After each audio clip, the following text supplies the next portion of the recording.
Hello everyone, so welcome back. आज हम बहुत ही इंटरेस्टिंग टॉपिक के बारे में हम बात करने जा रहे हैं, दैट इज़ कॉग्निटिव डेवलपमेंट के बारे में आज हम बात करेंगे। लास्ट क्लास में हमने देखा था कि हम बच्चे को कैसे सोशलाइज करते हैं, सोसाइटी के साथ बच्चा कैसे इंटरैक्ट करेगा और सोशल डेवलपमेंट बच्चे की होगी। और आज का हमारा बहुत ही इंटरेस्टिंग टॉपिक है, दैट इज़ कॉग्निटिव डेवलपमेंट। बच्चे का मेंटल विकास कैसे होता है, बच्चे की मेंटल एबिलिटीज़ कैसे ग्रो होती है, आज हम उसके बारे में बात करेंगे। संज्ञानात्मक डेवलपमेंट के बारे में आज हम बात करने जा रहे हैं।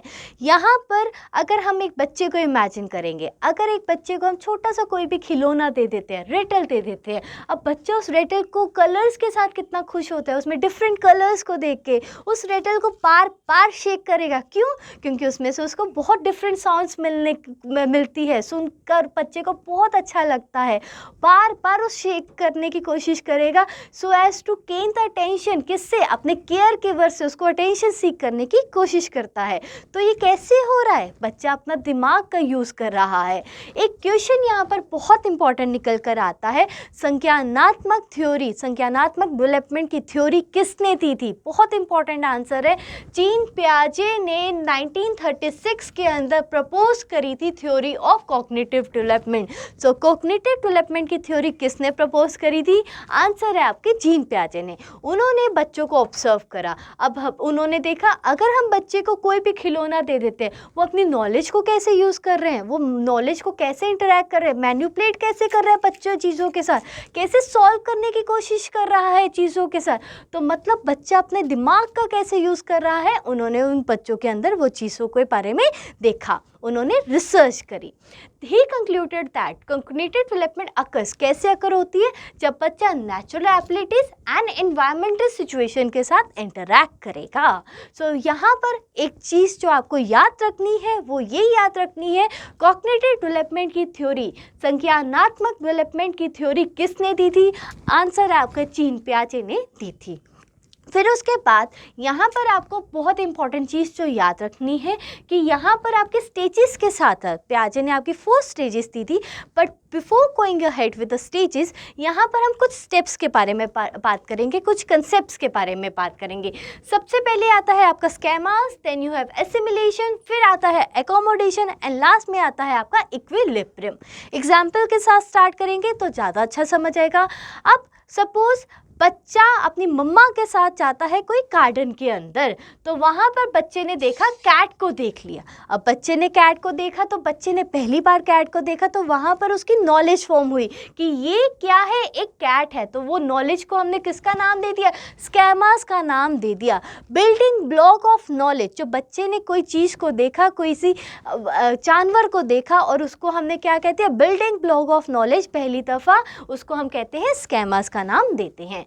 फिर नेक्स्ट स्टेप आता है आपका एसिमिलेशन। फिर बच्चा ग्राउंड में थोड़ी और आके जाता है, बच्चे ने वहाँ पर किसको देखा? कप को देखा। कप मतलब बेबी एनिमल को देखा। तो बच्चे ने क्या बोला कि ये कप भी क्या है? ये कैट है। फिर उसकी मम्मा कहती है या उसकी सिस्टर कहती है, no it is a cup. ये कप और जो कैट है दोनों में डिफरेंस समझाने की कोशिश करी और उस स्टेप को हमने किसका नाम दे दिया? आपका एसिमिलेशन का नाम दे दिया। अब बच्चा थोड़ी देर बाद सोचता है, कंफ्यूज होता है। अब बच्चे ने फिर समझा कि दोनों में मेजर डिफरेंस क्या है, तो उस डिफरेंस को बच्चे ने समझा। तो वहाँ पर उस बच्चे का थर्ड स्टेप आता है एकोमोडेशन, जिसमें बच्चे ने न्यूज़ इंफॉर्मेशन को कलेक्ट किया, that is accommodation. New schemas को बिल्ड किया, he accommodated new information of schemas of cup. उसने वहाँ पर अंदर समझ लिया कि कप बेबी एनिमल अलग है और जो कैट है वो अलग होती है। तो उस पियाजे ने ये मेजर कंसेप्ट्स के बारे में बात करी थी, दैट इज स्केमास, एसिमिलेशन, एकोमोडेशन और लास्ट में आता है आपका इक्विलिब्रियम। अब इक्विलिब्रियम क्या होता है? अब बच्चे ने कोई न्यू सिचुएशन जब देखी, वहाँ पर जब बच्चा कंफ्यूज हुआ तो बच्चे ने लेकिन चीज़ों को एसिमिलेट कर लिया, डिफरेंस समझ लिया, तो मतलब उस डिफरेंस को समझा तो इक्विलिब्रियम मेंटेन हो गया। लेकिन अगर बच्चा वहाँ पर डिफरेंस डिफरेंस नहीं समझ पाता तो क्या हो जाएगा? आंसर है डिसइक्विलिब्रियम विल अकर। वहाँ पर अगर बैलेंस नहीं कर पाता, एसिमुलेट नहीं कर पाता तो क्या हो जाएगा? आंसर आपका डिसइक्विलिब्रियम विल अकर। सो स्कैमास क्या होते हैं? बिल्डिंग ब्लॉक ऑफ नॉलेज होते हैं। एसिमुलेशन क्या होती है? Process of taking new information. बच्चे ने कोई कैट को देखा तो वहाँ पर न्यू इन्फॉर्मेशन को कैट को देखने के बाद कप को देखा तो न्यू इन्फॉर्मेशन को कैटर किया and addings to the child previous knowledge. मतलब कैट और कप को देख के उस नॉलेज को प्रीवियस नॉलेज के साथ ऐड ऑन कर दिया। उस स्टेप को हम किसका नाम देते हैं? एसिमुलेशन का नाम देते हैं।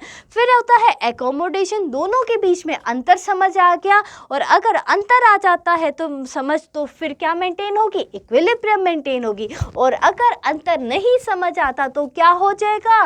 Disequilibrium will occur. फिर उसके बाद पियाजे ने हमारी बहुत इंपॉर्टेंट स्टेजेस के बारे में बात किया था।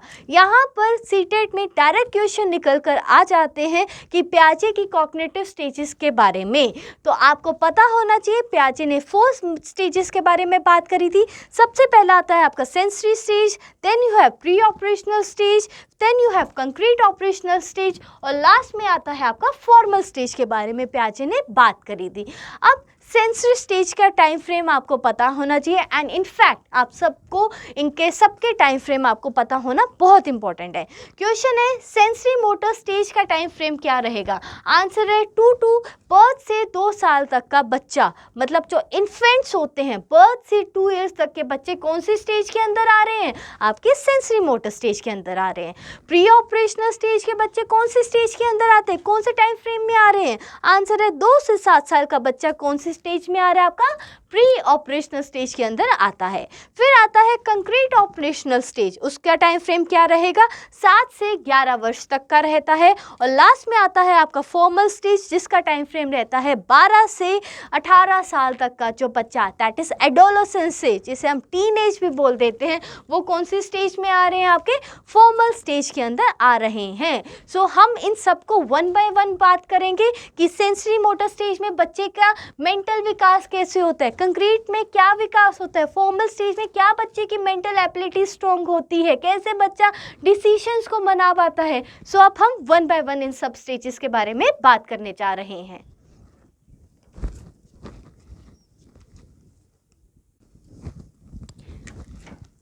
चलिए यहाँ पर बात आती है कि सेंसरी मोटर स्टेज का टाइम फ्रेम क्या रहा? आपके 0 से 2 इयर्स तक का इसका टाइम फ्रेम रहता है। कितने इयर्स का रहेगा? 0 से 2 इयर्स तक का इसका टाइम फ्रेम रहता है। अब क्वेश्चन आता है कि सेंसरी मोटर स्टेज में क्या मेजरली देखा जाता है? इन्फेंट्स के अंदर कैसे क्या क्या बच्चे के अंदर देखा जाएगा?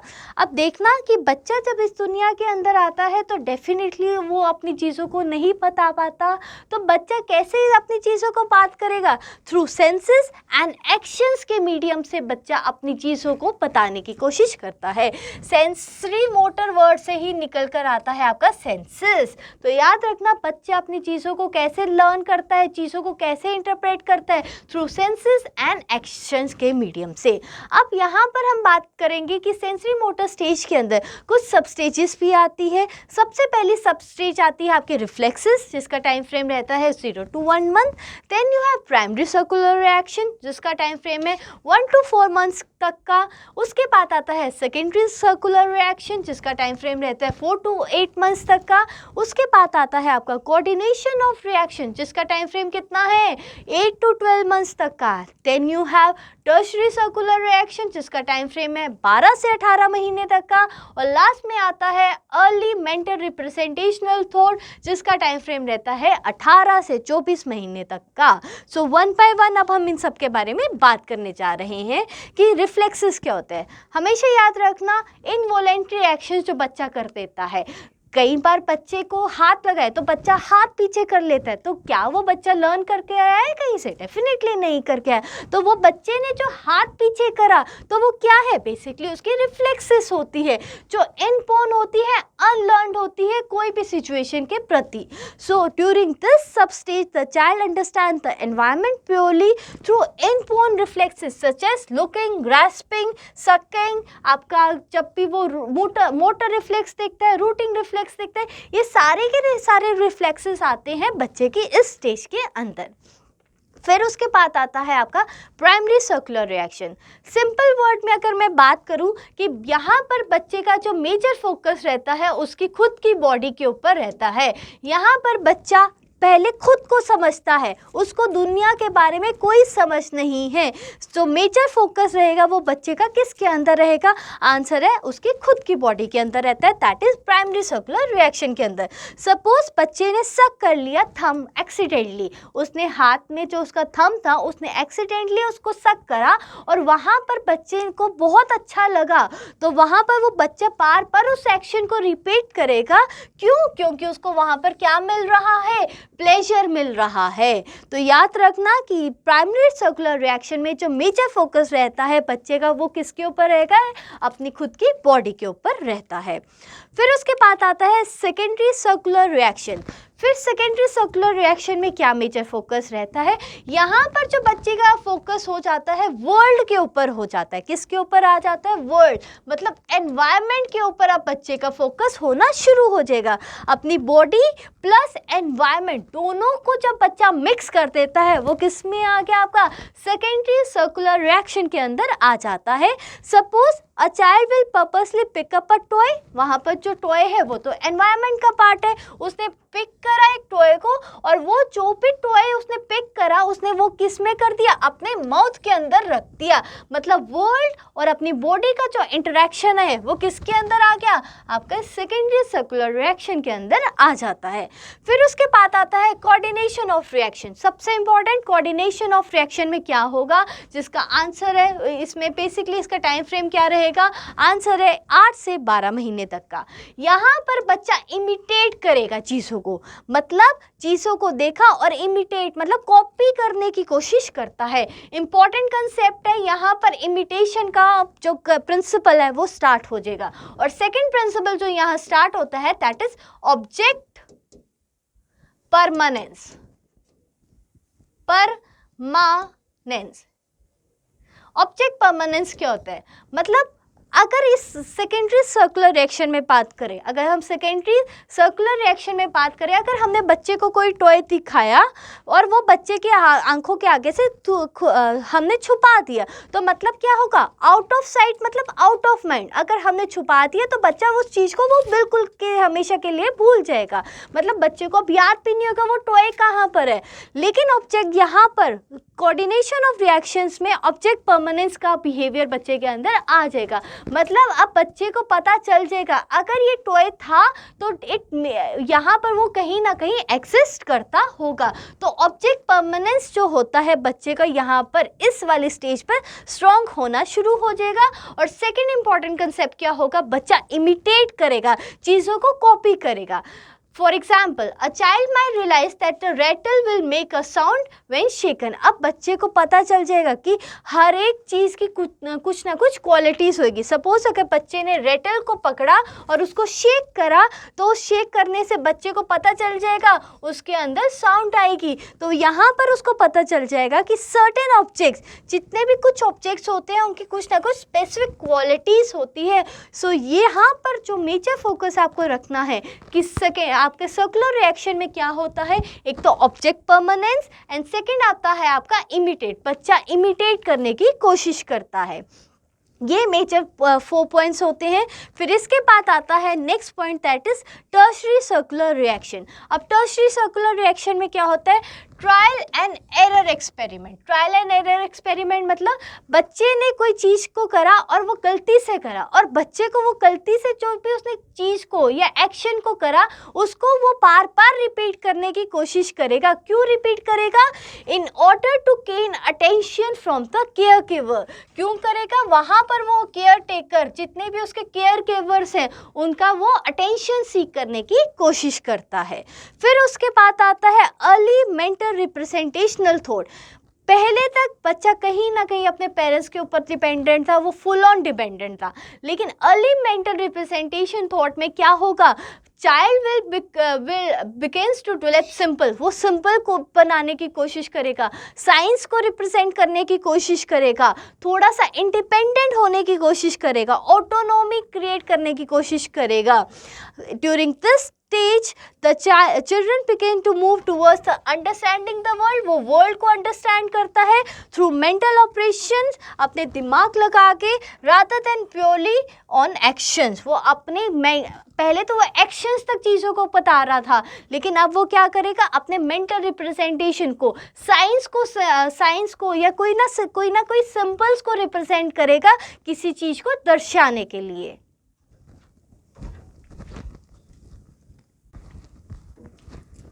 So this was all about sensory motor stage, जिसमें हमने देखा कि बच्चा कैसे रिफ्लेक्सेस को शो करता है जो कहीं से लर्न नहीं होते। फिर उसके बाद हमने देखा प्राइमरी सर्कुलर रिएक्शन में बच्चे का कैसे अपनी बॉडी के साथ उसको समझ आ जाती है, वो कैसे रिएक्शंस को रिपीट करता है, लेकिन बॉडी कंसर्न चीज़ों के ऊपर ही उसका मेजर फोकस रहता है। Then you have secondary circular reaction, जिसमें हमने ये देखा कि बच्चा कैसे एनवायरनमेंट के साथ रिएक्ट करेगा और अपनी खुद की बॉडी के साथ इंटरैक्ट करेगा। कोऑर्डिनेशन ऑफ रिएक्शंस में हमने देखा कैसे बच्चा इमिटेट करने की कोशिश करता है, कैसे ऑब्जेक्ट परमानेंस यहाँ पर स्टार्ट हो जाती है बच्चे के अंदर। फिर उसके बाद टर्शियरी सर्कुलर रिएक्शन में हमने देखा ट्रायल एंड एरर एक्सपेरिमेंट करता है, कोई भी चीज़ को कर दिया गलती से, अब वो बार बार रिपीट करेगा।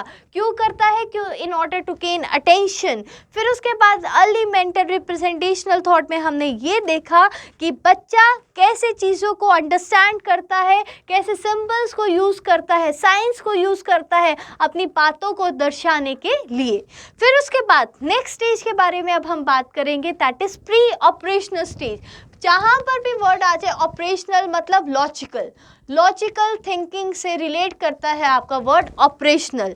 प्री मतलब बिफोर लॉजिकल स्टेज, जहाँ पर बच्चा दिमाग पूरा नहीं लगा पाता, उस स्टेज को हमने क्या नाम दे दिया? प्री ऑपरेशनल स्टेज का नाम दे दिया, जिसकी क्या एज टाइम फ्रेम रहता है? 2 से 7 वर्ष तक का इसका टाइम फ्रेम रहेगा। यहाँ पर बच्चा कोशिश नहीं कर पाएगा, प्रैक्टिकल नॉलेज अप्लाई नहीं कर पाता, तभी से हमने किसका नाम दे दिया? प्री ऑपरेशनल स्टेज का नाम दे दिया। लॉजिकली बच्चा नहीं सोच पाता। एक इम्पॉर्टेंट क्वेश्चन यहाँ पर आता है, प्री ऑपरेशनल स्टेज में सबसे इम्पॉर्टेंट क्या देखा जाता है? इम्पॉर्टेंट आंसर है आपकी language development is one of the most important development. Language development यहाँ पर सबसे इम्पॉर्टेंट बच्चे के अंदर देखी जाती है। बच्चा अपने वर्ड्स को रिप्रेजेंट करता है, टेलीग्राफिक स्पीच यूज़ करना शुरू कर देता है, अपने सर्टेन वर्बल स्किल्स को यूज़ करेगा, अपनी फिजिकल एक्शंस को यूज़ करेगा।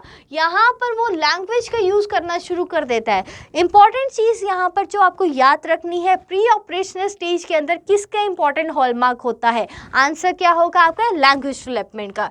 यहाँ पर children develop language and abstract thought, और एब्स्ट्रैक्ट थॉट कब आना शुरू करेंगे? आफ्टर 7 ईयर्स तक आना शुरू हो जाते हैं, लेकिन 2 से 5 साल तक के बच्चे के अंदर कंक्रीट थिंकिंग ही होती है, मतलब वो प्रैक्टिकल सोच नहीं सकता। फिर उसके बाद अब हम यहाँ पर कुछ ऐसे चीज़ों के बारे में बात करेंगे, जो ऐसी चीज़ें, जो ऐसे कंसेप्ट्स के बारे में बात करेंगे जो इस टाइम फ्रेम में बच्चे के अंदर देखा जाता है। सबसे पहला इकोसेंट्रिज्म, देन यू हैव एनिमिज्म, फिर उसके बाद आता है symbolic representation, after that सेंट्रेशन, irreversibility and different and conservation. फिर उसके बाद अब देखिए, हम में जो मेजर फोकस रखना है एग्जाम पॉइंट ऑफ व्यू से, आपको ये पता होना चाहिए बच्चा इस स्टेज के अंदर कौन कौन से मेजर चीज़ों को फॉलो करता है, इनमें से कौन कौन से इंपॉर्टेंट कंसेप्ट को बच्चा इस स्टेज के अंदर कौन कौन से मेजर कंसेप्ट इस स्टेज के अंदर पाए जाते हैं। सबसे पहला आता है इकोसेंट्रिज्म। सबसे इंपॉर्टेंट है इकोसेंट्रिज्म, जो आपको पता होना चाहिए इकोसेंट्रिज्म होता क्या है। अब सपोज एक बच्चा, उसको लगता है जो मैं सोच रहा हूँ वही सामने वाला इंसान भी सोच रहा है, मतलब मेरी सोच और सामने वाले बंदे की जो सोच है, जो मेरे नियर एंड डियर वंस की सोच है, वो बिल्कुल सेम है। जो मैं सोच रहा हूँ वही मेरे नियर एंड डियर वंस सोच रहे हैं। बच्चे को लगेगा, क्यों? क्योंकि उसके अंदर कौन सी अप्रोच चल रही है? आंसर है इकोसेंट्रिज्म अप्रोच चल रही है। वो किसी और का पॉइंट ऑफ व्यू को नहीं समझ पाता। क्यों नहीं समझ पाता? क्योंकि उसका ये मानना है जो मैं सोच रहा हूँ वही मेरे नियर एंड डियर वन सोच रहे हैं। It refers to the child inability to see a situation from another's point of view, मतलब वो किसी और का पॉइंट ऑफ व्यू को नहीं समझ पाता। क्यों नहीं समझ पाता? क्योंकि उसका ये मानना है जो मैं सोचना है, मेरा सोचना है, वही मेरे पेरेंट्स का भी सोचना है। फिर उसके बाद आता है इम्पॉर्टेंट एनिमिज्म। एनिमिज्म वर्ड से ही समझ आ रहा होगा कि बच्चे को ये लगता है जितने भी इनएनिमेट ऑब्जेक्ट्स होते हैं, जैसे जितने भी नॉन लिविंग थिंग्स होती हैं, उनके अंदर भी फीलिंग्स है, उनको भी गुस्सा आता है, उनको भी एग्रेशन आ रहा है, वो भी कहीं पर अपना फीलिंग्स को शो करेंगे, अपने इमोशंस को शो करते हैं। बच्चे का ये मानना है, वो टेडी को देखेंगे और उसकी मम्मा ने टेडी को थप्पड़ मारा तो उसको लगेगा कि टेडी को भी दुख हुआ। तो यहाँ पर उसको क्या लग रहा है, inanimate objects also have feelings as the children have, and they also have consciousness, मतलब उनको भी अवेयरनेस है कि तीन दुनिया में क्या हो रहा है। तो इस कंसेप्ट को हम किसका नाम देते हैं? एनिमिज्म का नाम देते हैं। फिर आता है आपका सिंबॉलिक रिप्रेजेंटेशन। सिंबॉलिक रिप्रेजेंटेशन वही बात होगी, ability to use symbols, language, pictures, science और गेस्चर्स टू रिप्रेजेंट एक्शन और ऑब्जेक्ट मेंटली। फिर उसके बाद आता है centration, focus on one aspect of situation at a time. खाना भी खा रहा है बच्चा और टीवी भी देख रहा है, लेकिन बच्चा एक ही टाइम पर एक ही चीज़ कर सकता है, या तो वो खाना खा सकता है या वो टीवी देख सकता है। इस स्टेप को हमने किसका नाम दे दिया? आंसर है सेंट्रेशन का नाम दे दिया। फिर आता है उसके बाद इरिवर्सिबिलिटी।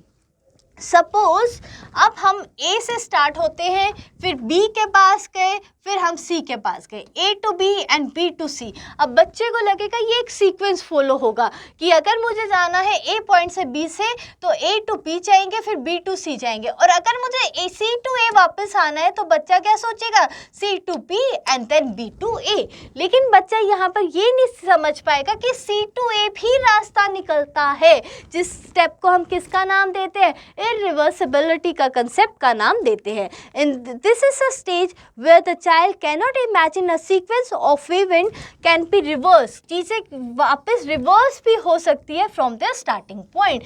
ये कौन सा स्टेप है आपका इरिवर्सिबिलिटी का कंसेप्ट आता है। फिर उसके बाद आता है डिफरेंट इन कंजर्वेशन, मतलब यहाँ पर बच्चा डिफिकल्टी शो करेगा कंजर्वेशन मतलब अब एक ग्लास में पानी डाल दिया, दोनों एक लॉन्ग है एक शॉर्टर ग्लास है, और दोनों में पानी की जो क्वांटिटी है दोनों में सेम रखी। अब बच्चे को लगेगा जो टॉलर ग्लास है उसमें पानी की क्वांटिटी क्या है? वो ज़्यादा होगी। क्यों? क्योंकि बच्चा यहाँ पर डिस्टिंग्विश नहीं कर पाता चीज़ों के बारे में। It is understanding that the quantity stage the same, in fact even you change the size, shape और द कंटेनर। अगर आप उस कंटेनर के अंदर पानी डाल देते हो, दोनों में सेम क्वांटिटी होगी, बच्चे को लगेगा जो टॉलर ग्लास है उसमें क्वांटिटी ज़्यादा होगी। पियाजे found that most children can not understand this concept before 5 years।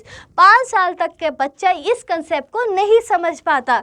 According to the child, उसके हिसाब से ये मानना है जिसकी लेंथ ज़्यादा है, जो टॉलर ज़्यादा है, उसमें क्वांटिटी भी क्या होगी? ज़्यादा होगी, जिसे हम क्या कहते हैं? कंजर्वेशन वाला जो टास्क होता है इस स्टेज पे बच्चे के अंदर नहीं बिल्ड हुआ होता। सो मेजर फोकस आपको ये रखना है प्री ऑपरेशनल स्टेज में क्या क्या इंपॉर्टेंट टास्क हुए थे। इकोसेंट्रिज्म, कि हम अपनी ही जो मेरी सोच है वही दूसरों की भी सोच होगी। एनिमिज्म, कि जो इनएनिमेट ऑब्जेक्ट्स होते हैं, जो नॉन लिविंग ऑब्जेक्ट्स होते हैं, उनकी भी फीलिंग है। सिंबॉलिक रिप्रेजेंटेशन मतलब यूज़ करना, सिंबल्स को यूज़ करना टू रिप्रेजेंट एन एक्शन, और कोई भी चीज़ों को बताने के लिए। फिर आता है centration, then you have irreversibility, और लास्ट में आता है डिफ़िकल्टी इन कंजर्वेशन। फिर उसके बाद अब हम नेक्स्ट स्टेज के बारे में हम बात करने जा रहे हैं, that is concrete operational stage के बारे में हम बात करेंगे। क्वेश्चन आता है कंक्रीट ऑपरेशनल स्टेज का टाइम फ्रेम क्या रहेगा? आंसर है आपका 7 से 11 वर्ष तक का जो बच्चा है कौन सी स्टेज के अंदर आता है? कंक्रीट ऑपरेशनल स्टेज के अंदर आता है। यहाँ पर इंपॉर्टेंट चीज़ याद रखना कि बच्चा कोई भी एब्स्ट्रैक्ट थिंकिंग यूज़ नहीं कर पाता, लॉजिकली बच्चा नहीं सोच पाता। थ्योरेटिकल सब्जेक्ट्स जो होते हैं वहाँ पर बच्चा ही फोकस होता है, प्रैक्टिकली चीज़ों को इतना अप्लाई नहीं कर पाता। कंक्रीट वर्ड ही हमेशा होता है कि बच्चा प्रैक्टिकली इतना स्ट्रॉन्ग नहीं बन पाता। धीरे धीरे करके जैसे वो 8, 9, 10 वर्ष का होगा, फिर उसके बाद बच्चे की एब्स्ट्रैक्ट नॉलेज जो है वो अपने आप इंक्रीज होना शुरू हो जाएगी। यहाँ पर जो आपको मेजर फोकस रखना है कि यहाँ इस स्टेज के अंदर कौन कौन से मेजर टास्क है जो बच्चा एकम्प्लिश करता है।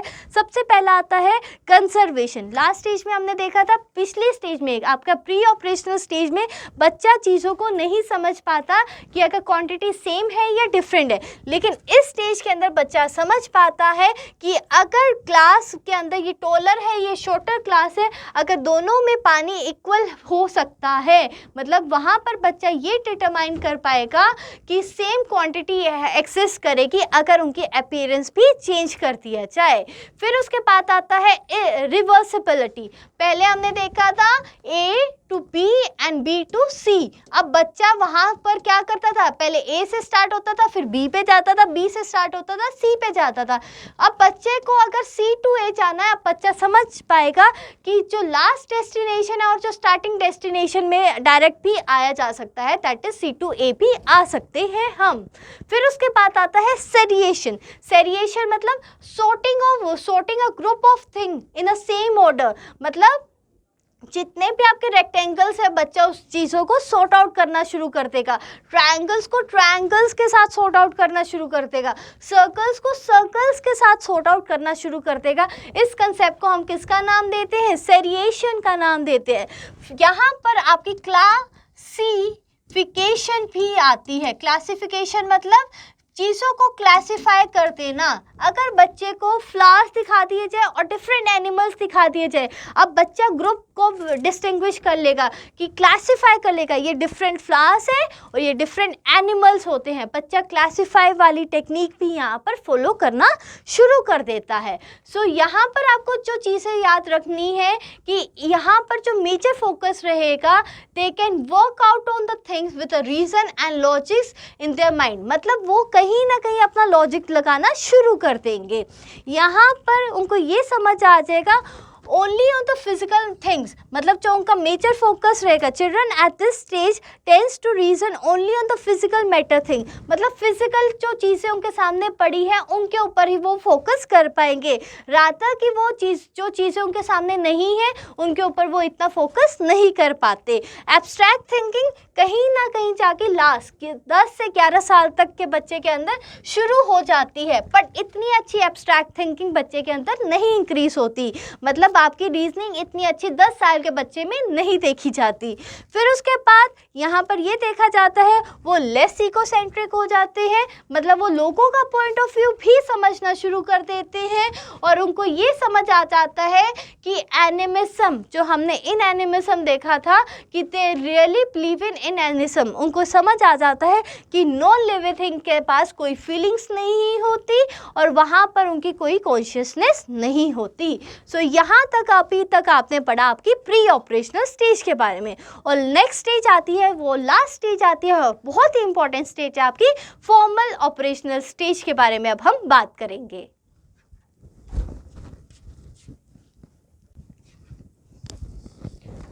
चलिए अब हम बात कर रहे हैं फॉर्मल ऑपरेशनल स्टेज के बारे में, जिसका टाइम फ्रेम क्या रहेगा, एडोलसेंस स्टेज का रहता है। 11 वर्ष से प्रति 18 वर्ष तक का जो बच्चा होता है वो किस स्टेज के अंदर आता है, आपका फॉर्मल ऑपरेशनल स्टेज के अंदर आता है। फॉर्मल मतलब यहाँ पर बच्चा लॉजिकली थिंक करना शुरू कर देगा, उसकी एब्स्ट्रैक्ट नॉलेज अच्छी हो जाएगी, वो कंक्लूजन्स को अच्छे से बनाना शुरू कर देगा, उसको समझ आ जाएगा क्या सही है और क्या गलत है, उसका इंटरेस्ट रहेगा सोशल इश्यूज़ के अंदर, मोरल इश्यूज़ के अंदर, वो चीज़ों को एसिमुलेट करना शुरू कर देगा, वो हाइपोथेसिस को फॉर्मुलेट कर देगा, असम्पशंस बनाएगा, कंक्लूजन्स बनाने की कोशिश करेगा, उसको समझ आ जाएगा क्या सही है और क्या गलत है।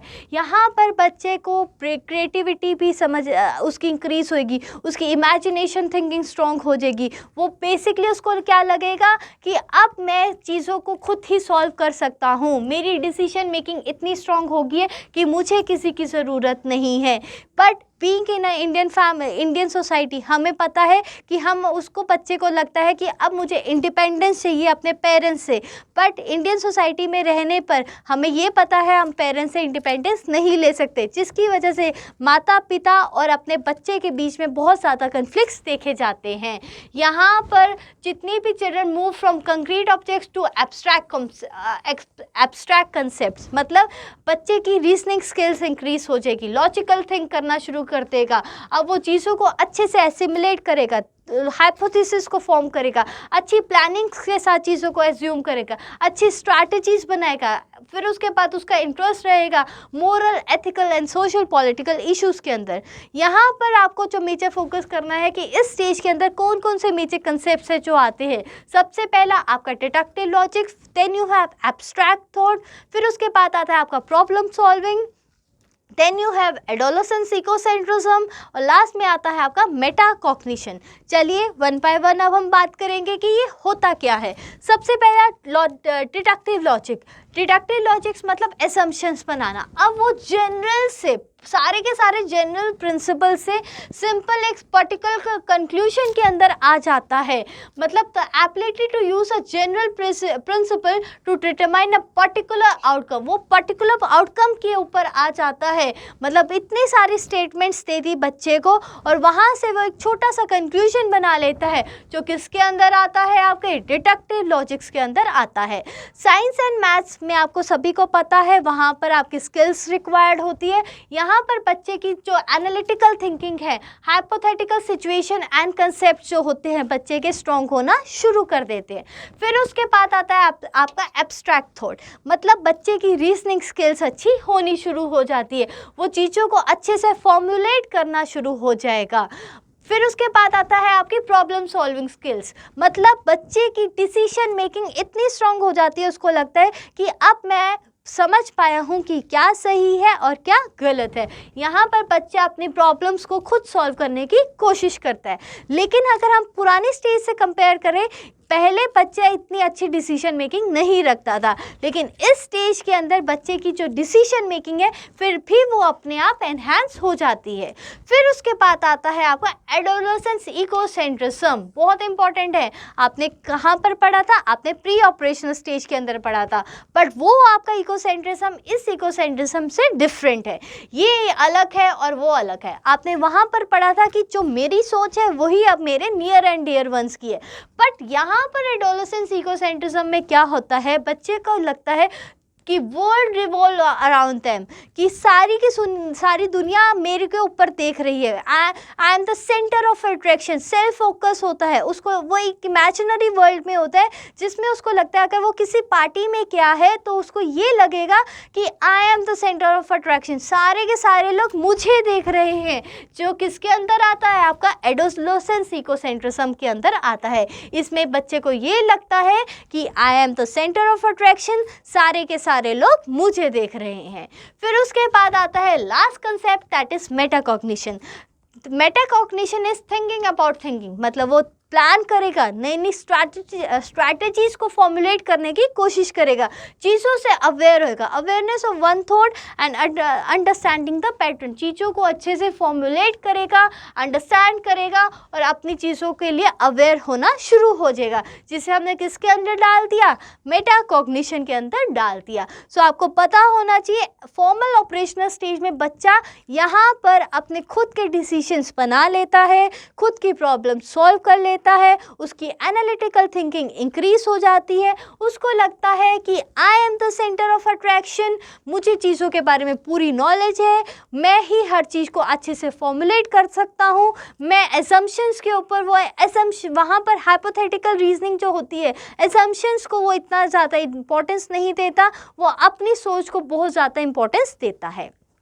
फिर उसके बाद अब हमने यहाँ तक पढ़ा आपकी फॉर्मल ऑपरेशनल स्टेज। अब हम बात करेंगे आपकी वही एक कंसेप्ट को फॉलो कर लेते हैं, दोबारा से रिवाइज कर लेते हैं अभी तक हमने क्या क्या पढ़ा। सबसे पहले हमने पढ़ा sensory motor stage, then you have pre operational, फिर उसके बाद आपने बात करी कंक्रीट ऑपरेशनल स्टेज और लास्ट में आता है आपकी फॉर्मल ऑपरेशनल। सेंसरी मतलब सेंसेस एंड एक्शंस, जिसका टाइम फ्रेम रहता है 0 से 2 साल तक का बच्चा। मेजर फोकस किसके ऊपर होता है, होता है सेंसेस और एक्शंस के ऊपर होता है।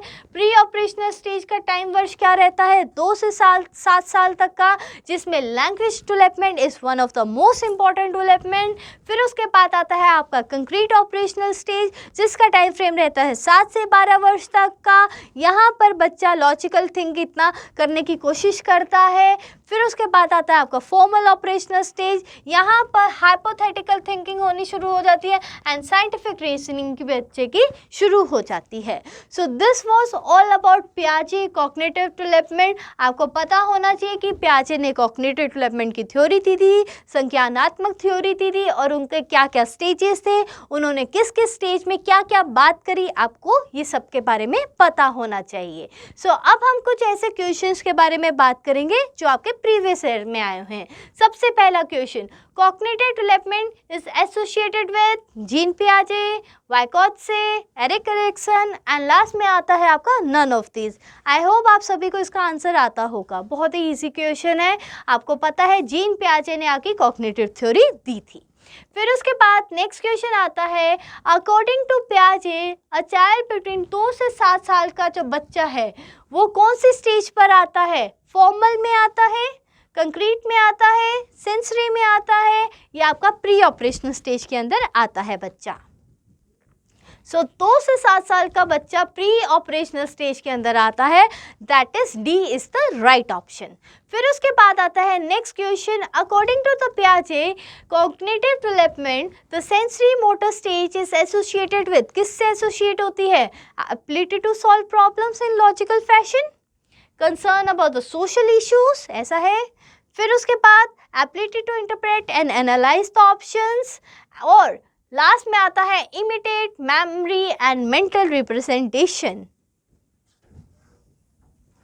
सो आप सभी को पता है इसका आंसर क्या है? इमिटेट करना, मेंटल रिप्रेजेंटेशनल थॉट। हमने किस में बात करी थी? हमारी सेंसरी मोटर स्टेज के अंदर बात करी थी। So D is the right answer. फिर उसके बाद आता है नेक्स्ट क्वेश्चन, सब उसके बाद आता है 4 distinct stages of children intellectual development are identified by. Intellectual development मतलब कॉग्निटिव डेवलपमेंट, वो किसने दिया था? एरिक्सन ने दिया था, कोलबर्ग ने दिया था, स्किनर ने दिया था, या पियाजे ने दिया था? वर्ड आया है आपका इंटेलेक्चुअल डेवलपमेंट। सो आप सभी को पता है इंटेलेक्चुअल डेवलपमेंट किसने दिया था? जीन पियाजे ने दिया था। D is the right answer. फिर उसके बाद next question, pre operational stage categorises centration in thoughts, hypodeductive thinking, ability to conserve and seriate, और abstract thinking. Focus on one point, ये किसमें हमने बात करा था? सेंट्रेशन इन थॉट के बारे में बात करी थी, that is pre operational stage के बारे में बात करी थी। So A is the right answer. Conserve and seriate कहाँ पर हमने देखा था? आपके कंक्रीट ऑपरेशनल स्टेज के अंदर देखा था। एब्स्ट्रैक्ट थिंकिंग कहाँ देखा था? फॉर्मल ऑपरेशनल स्टेज में हमने देखा था।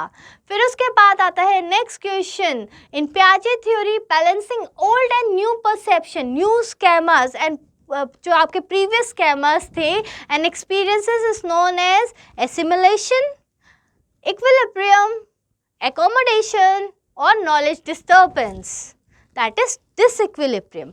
बैलेंस मेंटेन हो रहा है, तो आंसर क्या है आपका? Equilibrium. B is the right answer. So equilibrium maintain हुआ, बैलेंस मेंटेन हुआ, स्केमास के बीच में हमने उसको किसका नाम दे दिया?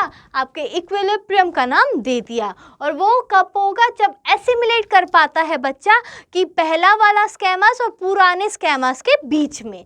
सो दिस वाज ऑल अबाउट पियाजे थ्योरी। आई होप आप सभी को समझ आ गया होगा। किसी को भी कोई डाउट आता है, कोई क्वेरी आता है, ही और she can ask us in the comment section. Thank you and have a nice day.